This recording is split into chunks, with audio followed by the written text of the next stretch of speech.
Move to the second game on Saturday, where Texas is hosting Clemson. What are your thoughts on Texas and Quinny Ewers going into this playoff as a 5 seed?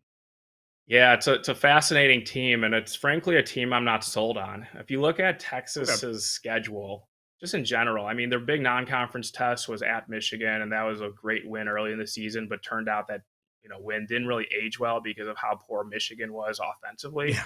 So you kind of throw that game, push it to the side a little bit. But you look Hmm. at their SEC schedule, and if you look at what ended up happening in the SEC standings, there were seven SEC teams to finish 500 or worse in league play, and Texas got six of those games or six of those opponents. So I Yeah. really question Texas' schedule. You look at the teams that ended up having a winning record in the conference that Texas played. It was Georgia, and they lost in Austin in October. Then they beat a Texas A&M team that I know they had a good record, but they also had a favorable schedule, and they're probably a year away under Mike Elko from being a true contender in terms of maybe making noise in a college football playoff. So felt like Texas had a really favorable regular season schedule. They had an opportunity to avenge the Georgia loss. You're up 6-3 at halftime. Gunnar Stockton's in the game, the backup quarterback for Georgia, and he leads a comeback win and you lose in overtime. Yeah.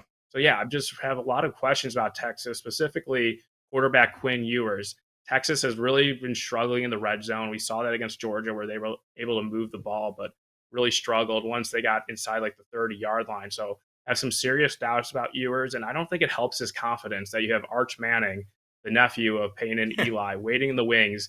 He's certainly going to be a Yeah. quarterback next season in Austin.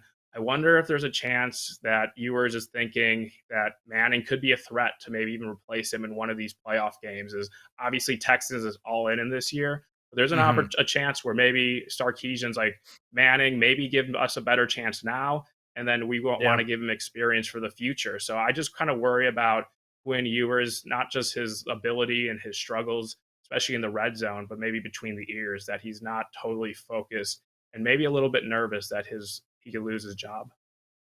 For sure. All right, let's flip it to the other side in this game then. Clemson earned their way into the college football playoff by stealing a bid, per se, by beating SMU in the ACC championship. You think they have any shot at the upset in this game? Yeah, well, maybe not an upset, but I do like them against the spread here, catching 11 and a Okay. half. I know the game's in Austin, but I think there's an opportunity here to fade Texas. I just mentioned my worries about Okay. them. But also Yeah. Clemson's the type of team that you kind of want to bet on as an underdog.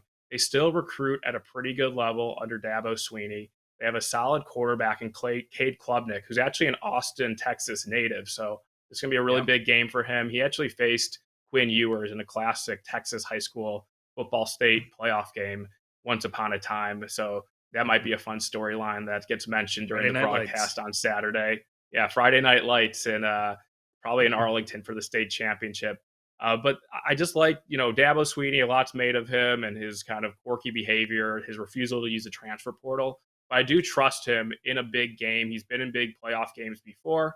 I feel like the Tigers Mhm. can kind of play loose because they were that bid stealer in a way, kind of like an NCAA tournament team in basketball, winning their conference tournament Yeah. when that's their only path to get there. So I feel like the Yeah. Tigers could play loose because they stole a bid, and there isn't pressure on this team like there is on Texas.